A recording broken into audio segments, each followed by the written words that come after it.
"Nice sign," Ribbit had said when he put the truck in reverse, ready to head back to the Usher house down the road. I hadn't noticed it until he pointed it out, our sign being something I looked at every day but never really saw, like Cecil's milky eye rolling in its socket. The spray paint was new enough to still be shiny but old enough to have soaked in. Days, then. For days, people down in town had likely been laughing, and me driving right past it in Cecil's old truck, coming home from school to feed the animals their bloody raw meat dinners, not seeing it. Not seeing the insult, painted in bright red right at my own doorstep. Cecil had raised his ball cap and scratched his head, honestly stumped. "Who would go and do a thing like that?" I know. I know exactly who. It's got to be someone who doesn't mind driving the switchback over the ridge in the dark. The turn's so tight you pray you don't meet someone because these roads weren't meant for more than one car at a time. Someone who knew Goldie Dog, my ancient mutt who I named back before I had much of a vocabulary, and would still follow me to the cages at feeding time, even though I'd be done and headed back to the house by the time she got to the first pen. The gator got Goldie last week. Little tufts of gold-white hair floating in her pond as she eyed me, silent in the morning light. Someone who thinks they're better than us.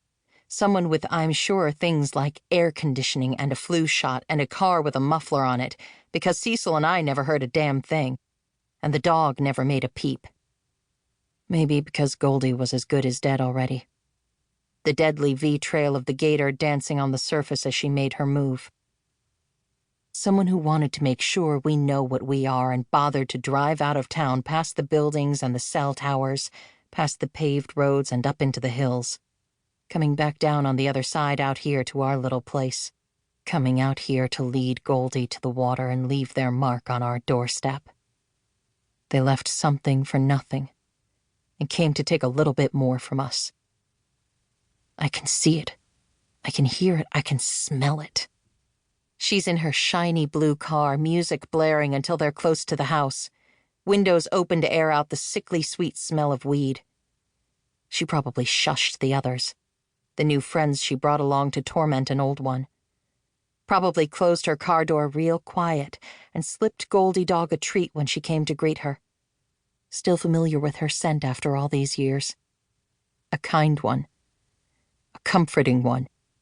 A scent she would have trusted right up until the gator's jaws snapped down on her spine.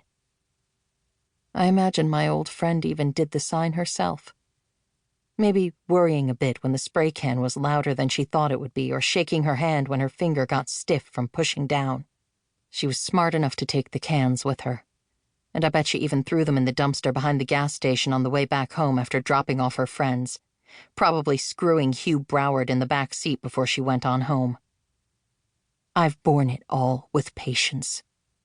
The years of small cuts that heal over, my heart a pulpy mass of scars. But it was still beating, at least I could say that, right up until she took Goldie from me. Now it's a dead thing, still in my chest. And if I can't feel the good things anymore, then doing a few bad ones shouldn't hurt a bit. And they are long overdue. I dig viciously at the last bit of paint and my screwdriver slips, flying out from under my fingers and sending my hand into a hard scrape against the wood.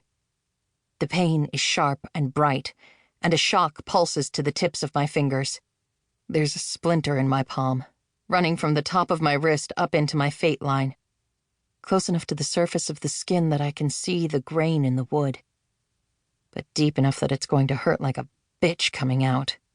I grip it with my teeth and pull, the sun baking my back, and a trickle of blood snaking down my arm as I do. In his cage, the panther huffs, tail twitching, suddenly bright-eyed. He can smell it.